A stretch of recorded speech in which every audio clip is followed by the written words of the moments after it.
시달타 왕자의 깨달음, 그리고 마라와 의 대결 대자유를 찾아서 훗날 우리들의 스승이 될 시달타 태자가 태어나시자 가비라 성과 인근 부족들의 살림, 살이까지도 풍족해지기 시작했다. 태자의 태어나심은 그때 백성의 고통을 덜어주었다고나 할까. 복덕의 힘으로 농사를 지으면 풍년이 들고 백성들은 기뻐하고 태평성대를 맞이하게 되었다. 어느덧 태자가 8살에 이르렀다. 부왕은 나라 안에서 가장 우수한 현자와 무술가를 초빙하여 시달태자를 가르치게 했다. 당시 학문과 무예에 능한 바라문 한 사람이 있었는데 이름은 밧다란이었다. 밧다란이는 왕의 초빙을 받고 태자의 교수가 되어줄 것을 부탁받았다. 사무는 왕의 요청에 승낙해 태자를 가르치기 시작했다. 그러나 태자는 총명하기 그지없는 천재였다. 바라문이 이르기 전에 질문을 던지는 태자였다. 다시 말해 교수는 애를 먹고 있었다. 그러던 그가 12세 되던 해 부왕을 따라 농사 짓는 것을 참관하게 되었다. 미풍이 상쾌한 초여름 들녘에는 농부들이 구슬땀을 흘리며 일들을 하고 있었다. 궁 안에서만 살던 태자로서는 모든 것이 신기하게만 느껴졌다.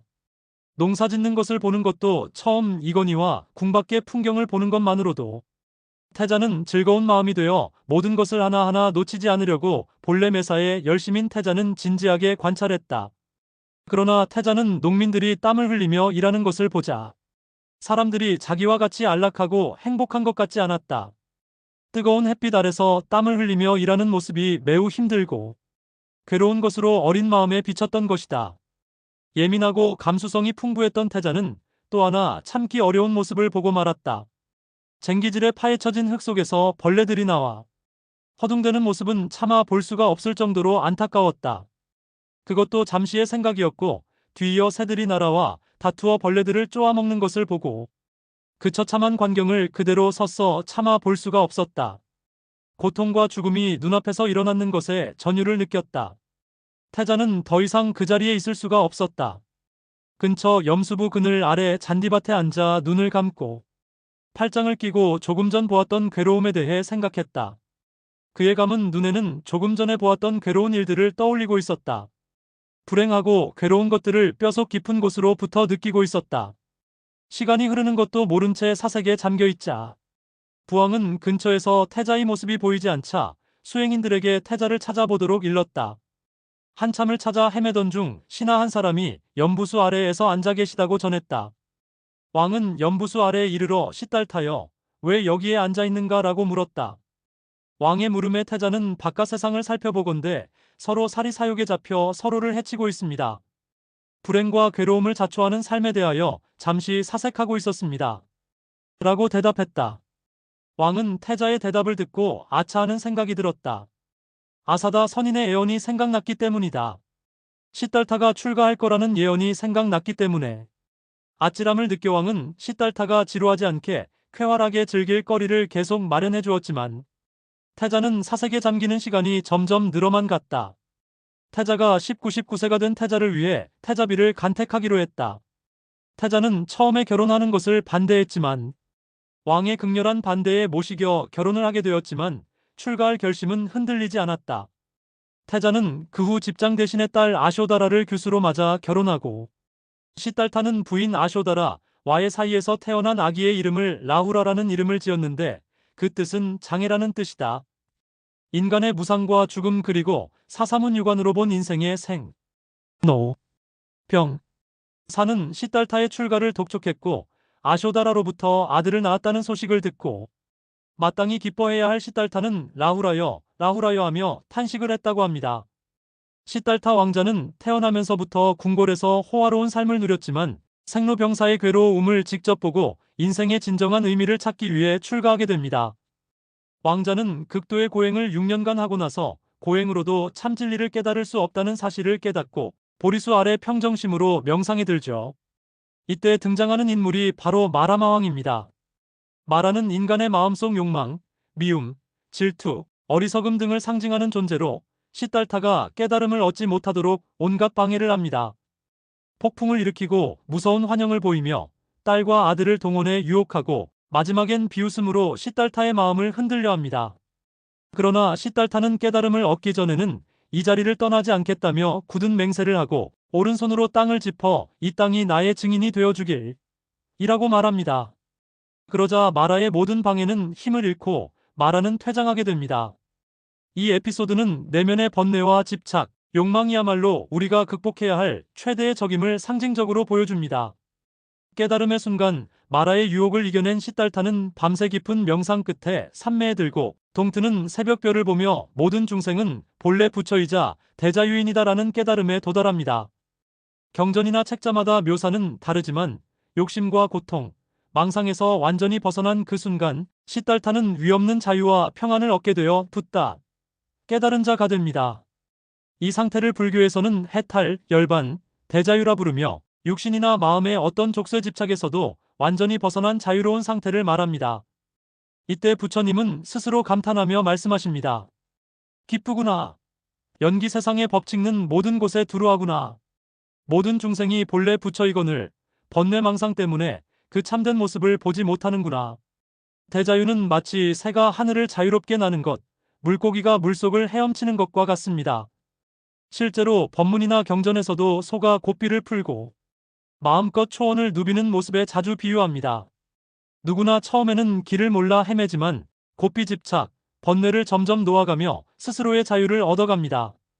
불교 수행은 집을 떠나는 출가만이 아니라 마음의 나라는 집, 나의 집착에서부터 떠나는 것, 마음의 집착과 욕망이 만든 감옥에서 진짜 출가가 이루어지는 것이며 이것이 곧 대자유로 가는 출발입니다.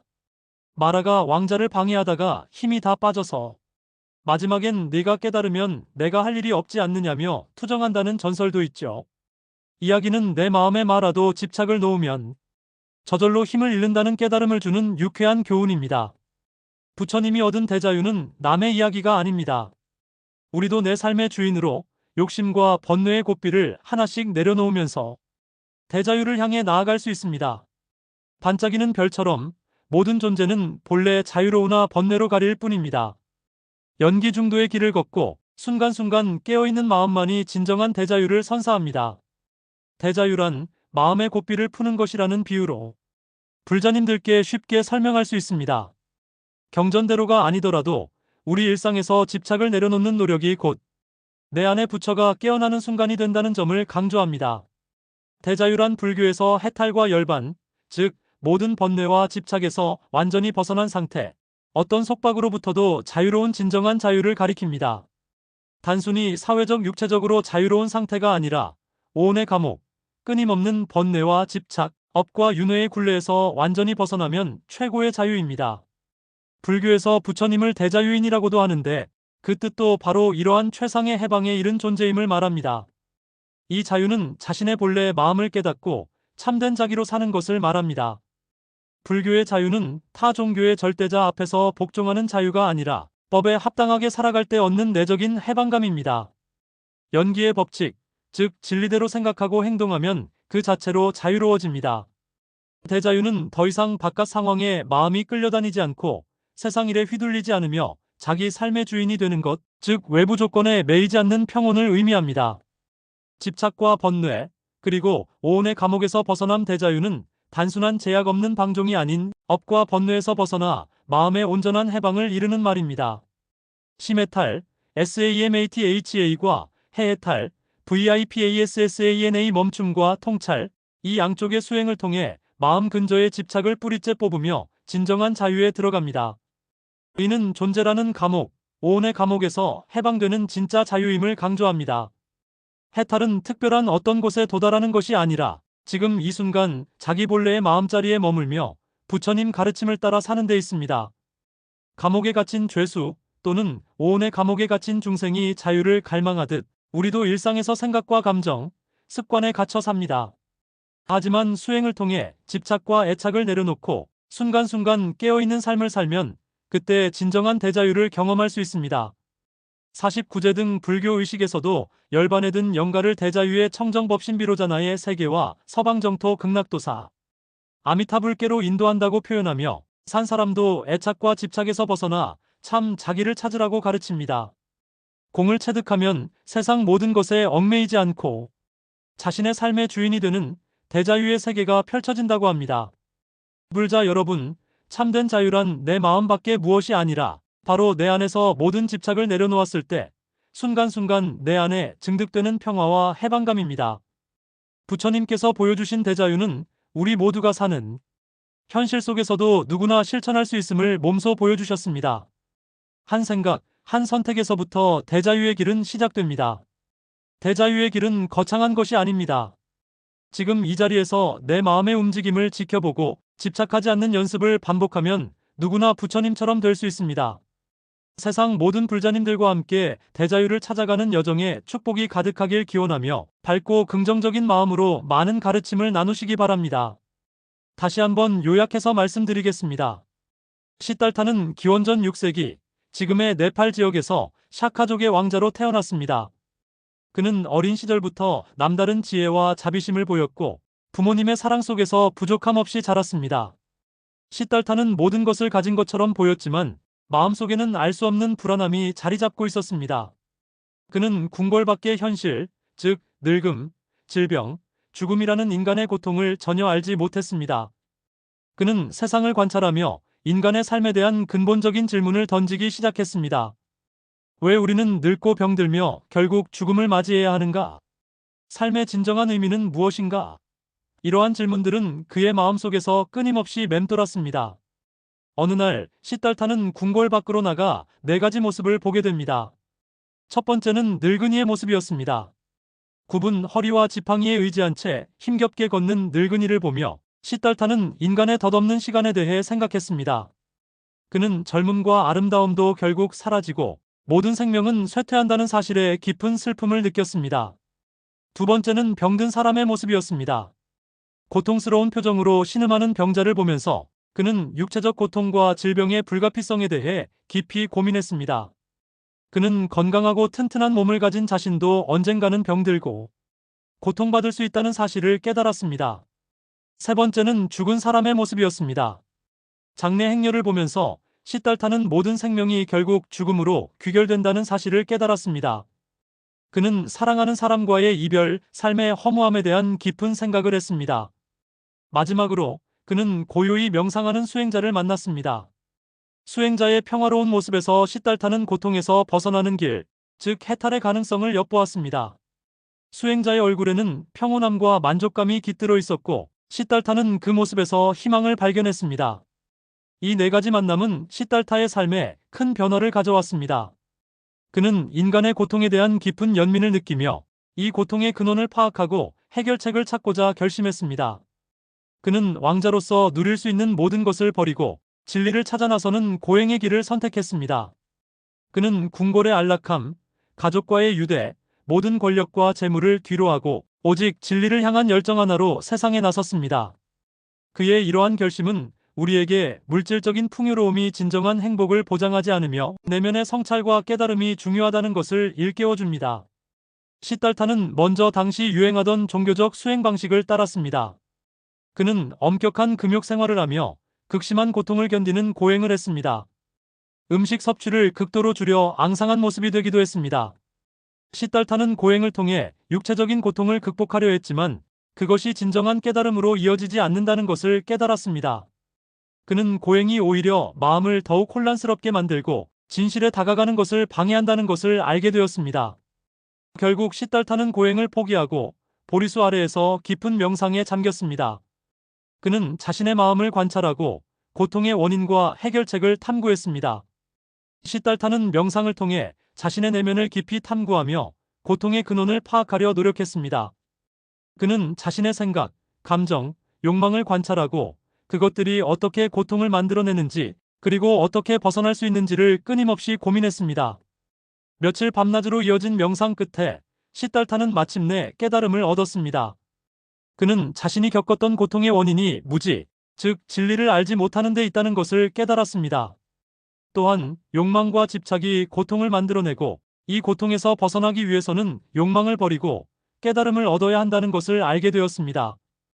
이 깨달음은 그를 부처, 즉 깨달은 자로 만들었습니다.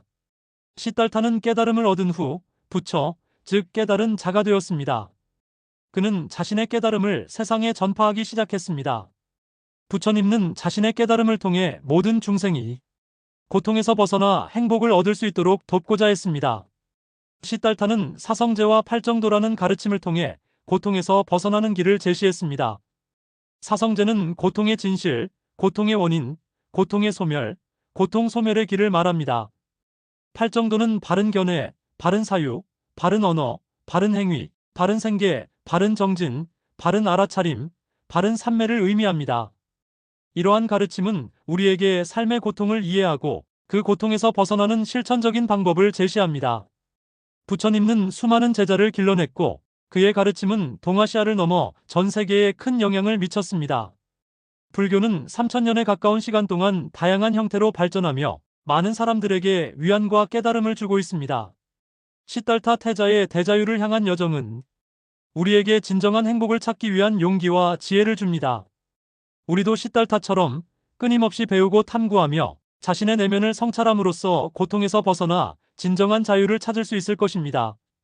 부처님의 가르침은 우리에게 삶의 어려움을 극복하고 내면의 평화를 찾도록 이끌어줍니다. 오늘 이야기는 여기까지입니다. 다음 시간에는 더욱 흥미로운 주제로 여러분을 찾아뵙겠습니다. 감사합니다. 시달타의 삶은 우리에게 끊임없이 질문하고 탐구하며 진리를 향해 나아가는 삶의 중요성을 강조합니다. 그의 여정을 통해 우리 모두는 내면의 성찰을 통해 더 나은 삶을 살아갈 수 있다는 희망을 얻을 수 있습니다. 오늘 시달타 이야기 재미있었습니까? 다음에 또 다른 이야기로 찾아뵐 테니 절대 놓치지 마세요. 구독과 좋아요 꾹꾹, 알림 설정 잊지 말고 우리 또 만나요. 여러분 소원 성취하시고 화이팅!